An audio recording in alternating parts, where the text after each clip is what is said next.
جو لوگ صرف اپنے اقتدار کے لیے، اپنی کرسی کے لیے، اپنا جو کرپشن ہے، اپنی جو لوٹ مار ہے اس کو بچانے کے لیے اس حد تک جا سکتے ہیں کہ ان کے پاس، جیسے نواز شریف ہے، ان کو اگر وہ 3 دفعہ وزیر اعظم رہے ہیں تو اس ملک کا کوئی احسان نہیں، اس قوم کا کوئی احسان نہیں ان پر، لیکن اگر ایک دفعہ ان کو ہٹایا ہے یا نااہل قرار دیا ہے تو بس ریاست ہی ٹھیک نہیں ہے، ریاستی دشمنوں کے ساتھ وہ لنڈن میں بیٹھ کر ملاقاتیں کر رہے ہیں۔ دوسری طرف جو معاملہ ہے یہاں پر مسلم لیگ نون کا، وہ اداروں پہ کے اوپر حملہ کر رہے ہیں، وہ چاہتے ہیں کسی طریقے سے عمران خان کی حکومت جائے، وہ ٹائم مکمل نہ کرے، ان سے برداشت نہیں ہو رہا کہ 5 سال بغیر حکومت کے یا بغیر کرپشن کے یا بغیر پیسے کے ہم گزاریں، ان سے برداشت ہی نہیں ہو رہا۔ اب وہ چاہتے کیا ہیں کہ جلد از جلد عمران خان کی حکومت جائے، ہمارا معاملہ سیدھا ہو اور ہمیں کچھ ملے اس سارے معاملے سے۔ جو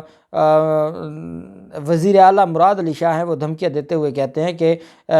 ہم اکثریت میں ہیں، تم اقلیت میں ہو، اقلیت ہی رہو گے۔ سندھ اسمبلی میں جو آپ کا جو طریقہ کار ہے میں اس کو رد کرتا ہوں۔ ساتھ انہوں نے کہا کہ ہم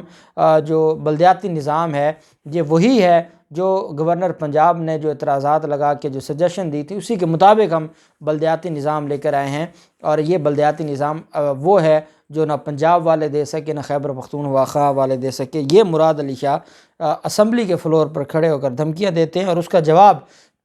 پھر جو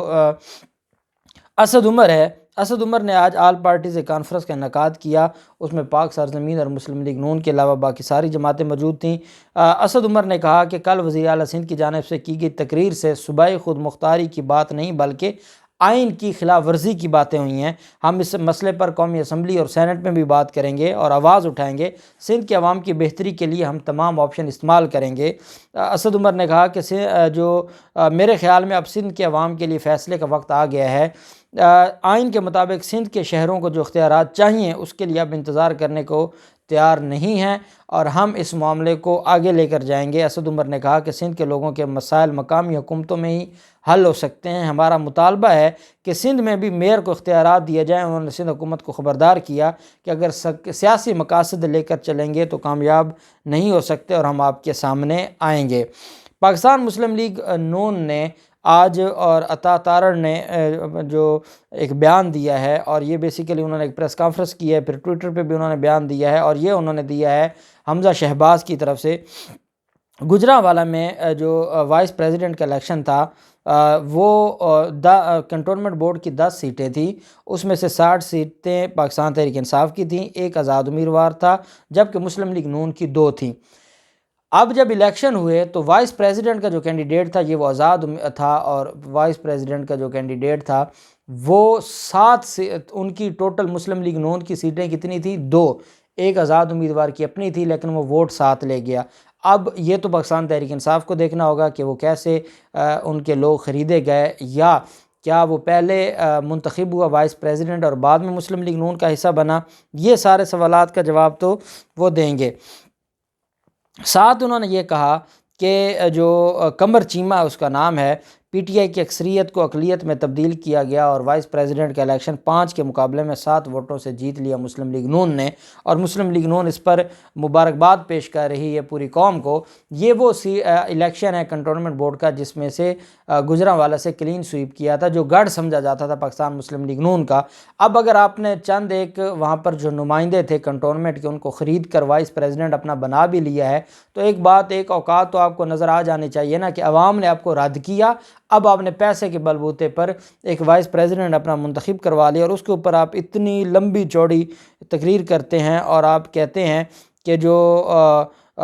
گجرانوالہ کنٹونمنٹ کے ممبران کی الیکشن جیتنے کے بعد وائس پریزیڈنٹ کے ہمراہ حمزہ شہباز کے ساتھ ملاقات الحمدللہ گجرانوالہ مسلم لیگ نون کا گڑھ ہے، اور وہ وائس پریزیڈنٹ کی تصویر شیئر کرتے ہیں حمزہ شہباز کے ساتھ۔ جب کنٹونمنٹ بورڈ کا ایک علاقے کا وائس پریزیڈنٹ اب مسلم لیگ نون کے سب سے طاقتور جو رہنما ہیں حمزہ شہباز اپنے ساتھ کھڑا کر کے تصویریں بنا کے میڈیا کو وائرل کریں اور اس پر پریس کانفرنس کریں اور قوم کو مبارکباد پیش کریں، تو اس کا مطلب یہ ہے کہ یہ وزیر اعظم عمران خان کا ہی کمال ہے کہ یہ اس اوقات میں پہنچ چکے۔ یہ تو M N A M P A کو اپنے گھر نہیں گھسنے دیتے تھے، یہ تو کبھی 4 5 سال جو سینیٹر رہے ہیں ان کے، ان کو یہ ملاقات 5 سالوں میں ایک دفعہ ملاقات نہیں ہوتی تھی، اور آج ان کے اوقات دیکھیں وائس پریزیڈنٹ کے ساتھ جو اور جیسے بھی ہے، ان کو یہ نہیں شرم آتی کہ کہتے ہیں گجرانوالہ مسلم لیگ نون کا گڑھ ہے، کہ گجرانوالہ کے لوگوں نے ان کو مسترد کر دیا، اب انہوں نے اگر 2-3 نمائندوں کو خریدا ہے یا جیسے بھی مینج کیا ہے، اس پر یہ بڑی آج تقریریں کر رہے ہیں۔ پھر معاملہ آ جاتا ہے حکومت پاکستان کا اور پاکستان تحریک انصاف کا۔ الیکشن کمیشن سے بڑا مطالبہ کیا ہے، الیکشن کمیشن کو جو بڑی آزمائش میں ڈال دیا ہے، اور کہا ہے کہ حکومت الیکشن کمیشن کو مضبوط بنانا چاہتی ہے، الیکشن کمیشن سنجیدگی سے آگے بڑھے۔ فواد چودھری کا یہ کہنا ہے، اس نے کہا کہ تحریک انصاف سمیت اپنے آپ کو احتساب کے لیے پیش کرتے ہوئے انہوں نے کہا کہ تحریک انصاف سمیت تمام جماعتوں کی فوراً فنڈنگ کے معاملات عوام کے سامنے آنے چاہیے۔ انہوں نے الیکشن کمیشن میں فوراً فنڈنگ کے مقدمات پر مناسب پیش رفت نہیں ہو رہی، پی ٹی آئی سمیت تمام سیاسی جماعتوں کی فوراً فنڈنگ کے معاملات عوام کے سامنے آنے چاہیے۔ انہوں نے کہا کہ بہت سی شدت پسند جماعتیں بھی الیکشن کمیشن میں رجسٹرڈ ہو گئیں جن کی فنڈنگ کے ذرائع کا کچھ پتہ نہیں ہے۔ جمعیت علماء اسلام، فضل الرحمان، جماعت اسلامی اور تحریک لبیک کی فنڈنگ کی بھی تحقیقات ہونی چاہیے، یہ بھی مطالبہ کیا ہے پاکستان تحریک انصاف کی حکومت نے۔ حکومت الیکشن کمیشن کو مضبوط بنانا چاہتی ہے، الیکشن کمیشن سنجیدگی سے آگے بڑھے، ملکی الیکشن 100% الیکٹرانک ووٹنگ مشین پر ہو سکتے ہیں۔ اور ساتھ فواد چودھری نے کہا کہ ہم الیکشن کمیشن کے ساتھ کھڑے ہیں، لیکن الیکشن کمیشن بھی اپنی نیک نیتی ثابت کرے اور آگے بڑھے، اور پاکستان میں جو الیکشن ہے وہ ای وی ایم کے ذریعے کروائے، اور جو فورن فنڈنگ کیس ہے وہ صرف پی ٹی آئی کے خلاف نہ اس کو کھولا جائے اور باقیوں کو پینڈنگ رکھا جائے۔ فواد چودھری نے کہا کہ ہم نے 40,000 ڈونرز کا ریکارڈ الیکشن کمیشن کو دیا ہے، اور مسلم لیگ نون اور پاکستان پیپلز پارٹی، مسلم لیگ نون کے 11 اکاؤنٹس تھے جس میں سے صرف 4 اکاؤنٹس کا وہ تفصیلات جمع کروا سکے ہیں، اور پاکستان پیپلز پارٹی کے 7 میں سے صرف 2 کے وہ جو ریکارڈ ہے وہ جمع کروا سکے ہیں۔ اس بنیاد پر جو سیکورٹی کمیٹی ہے اس میں ان کا کیس پینڈنگ ہے، اور پاکستان تحریک انصاف کی حد تک کیس اوپن عدالت میں چلانے کا جو اعلان کیا ہے، تو یہ 2 رنگی چھوڑنی ہوگی اب الیکشن کمیشن کو۔ یہی کہنا تھا حکومت پاکستان کا، دیکھتے ہیں اب ان سارے معاملات میں کیا ڈیولپمنٹ ہوتی ہے۔ جو بھی ڈیولپمنٹ ہوگی آپ کے ساتھ شیئر کرتے رہیں گے۔ اللہ پاک پاکستان کا حامی و ناصر ہو۔ بہت شکریہ۔ اللہ حافظ۔ پاکستان زندہ باد۔